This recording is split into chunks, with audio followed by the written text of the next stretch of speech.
Good afternoon. I would like to thank the Assembly members for inviting the Center for Environmental Health to speak here today. I am Ellen Webb, Program Associate at the Center for Environmental Health, a not-for-profit organization that's based here in New York City and in Oakland, California. Since its founding in 1996, the Center for Environmental Health has fought to eliminate harmful chemical exposures in millions of consumer products by working directly with businesses, communities, consumers, workers, government, and the private sector to demand and support practices that are safe for public health and the environment. As you have already heard from previous speakers already, the chemicals found in flame retardants have been linked to cancer, neurological deficits, developmental problems, and impaired fertility. Today, I would like to talk to you about how flame retardant chemicals are present in many products, including many products where they don't need to be, and explain how these chemicals get into our bodies, including our blood, breast milk, and children, and to illustrate that these toxic chemicals are unnecessary, as some companies have moved away from their use. Flame retardants are placed into foam furniture, baby products due to California's outdated Furniture Flammability Standard, TB117. This 37-year-old ineffective standard requires that bare foam is able to withstand a 12-second open flame test, such as a candle. This standard is typically met through the use of flame retardant chemicals because it is the easiest and cheapest way to meet that standard. The sad reality is that this standard has been found to offer no real safety benefit and instead exposes our nation to a steady stream of toxic and untested flame retardant chemicals.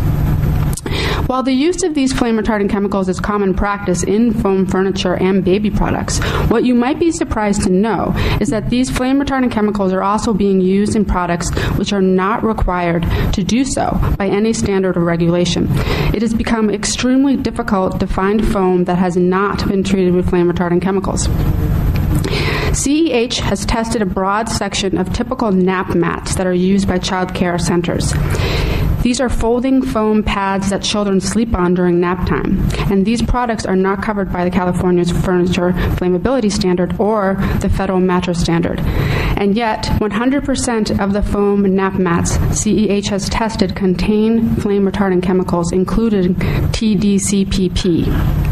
A form of chlorinated tris, as we've spoken about before previously, that has known health problems. Chlorinated tris was removed from children's pajamas, as my colleague and others have already mentioned, in the 70s due to concerns about its mutagenicity, meaning its ability to mutate genes. Last year, it was placed on California's Proposition 65 list as a carcinogen in 2011. This is a list of chemicals known to the state of California to cause cancer with a very high threshold of evidence for getting onto this list. This is what our nation's children are sleeping on during their formative years, but nap mats aren't the only products that contain unnecessary chemicals. Early testing of products, including egg crates, which are egg crate toppers for beds, the kind that you might send your college-age student to school with to offset the lumpy dorm bed, indicate that more than half of these products will also be likely to found to contain flame retardant chemicals, despite any requirement that they do so. Carpet padding, which is often made up of recycled foam that has been treated with flame retardants, has also been found to contain high levels of these chemicals. These chemicals have become ubiquitous in our homes, schools, and work environments.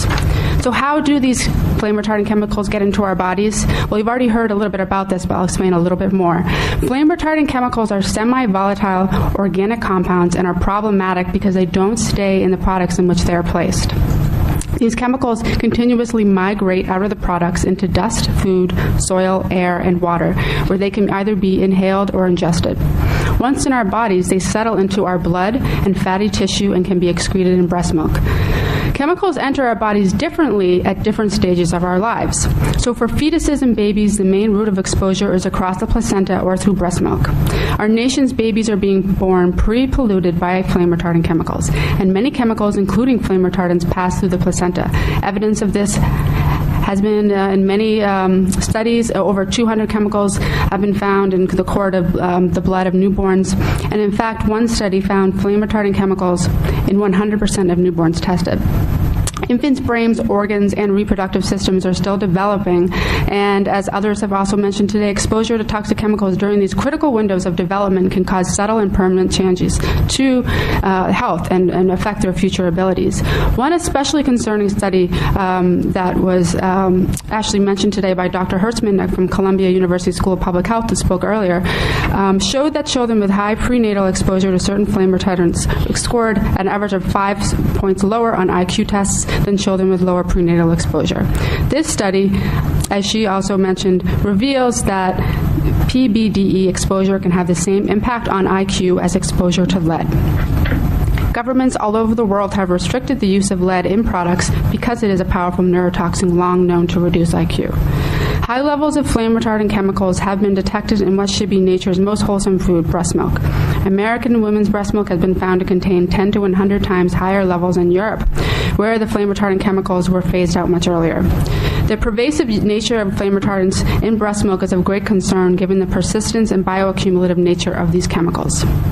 For toddlers, the main route of exposure is through ingestion and contaminated dust. Toddlers have an estimated 3 times higher level of flame retardant burden than their parents due to their frequent hand-to-mouth behavior. U.S. children have some of the highest levels of flame retardants anywhere in the industrialized world, and due to California's outdated and ineffective flammability standard, California's children have the highest human body burden levels of flame retardants of Americans. Now, for adults, the primary route of exposure is food, estimated I think is about 82%, and then dust ingestion is about 14%, and inhalation is about 4%. Contaminated food sources include fish, meats, dairy products, fats, and oils. And a recent study showed that flame retardants have also been found in peanut butter and honey. Their presence in our food supply shows how pervasive these chemicals are, and that individual action alone cannot prevent exposure. However, producing products without toxic flame retardant chemicals is possible, and we know this. A number of manufacturers have chosen to either switch out the use of flame retardants or have simply chosen to never use them in their products. Non-chemical alternatives to flame retardants are available.